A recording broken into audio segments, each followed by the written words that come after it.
আমার বুকের মধ্যে ছটপট, আমার রাত্রে খাওয়া দাওয়া নেই, ঘুম নেই, কিচ্ছু নেই। রাত্রে পাগলের মতো চিল্লাই, শুধু ঘরে বসে বসে খালি চিল্লাই, হুলু হুলু বাবা, হুলু বাবা, হুলু বাবা করে চিল্লাই প্রত্যেকটা দিন আমি ওই বিড়ালটার জন্য।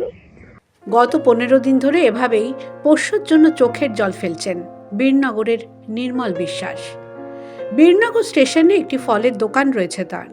ফল বিক্রি করে যে অর্থ উপার্জন করেন তার বেশিরভাগটাই খরচ করেন পোষ্যদের জন্য। নির্মলবাবুর প্রিয় একটি সাদা বেড়াল হারিয়ে গেছে।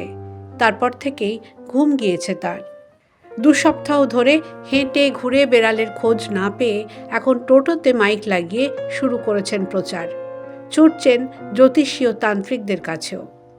যিনি বেড়ালের খোঁজ দিতে পারবেন তাকে 10,000 টাকা পুরস্কার দেবেন নির্মলবাবু।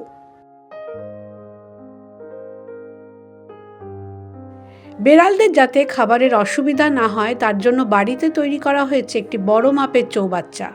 সেখানে জ্যান্ত মাছ এনে রাখেন নির্মলবাবু। রাত 12টা হোক বা 1টা, এখান থেকে মাছ তুলে বেড়ালদের মাছ ভেজে খাওয়ান। সেই পশুপ্রেমিক মানুষটি যাতে তার প্রিয় পোষ্যকে খুঁজে পান, এখন সেটাই চাইছেন গোটা বীরনগরের মানুষ।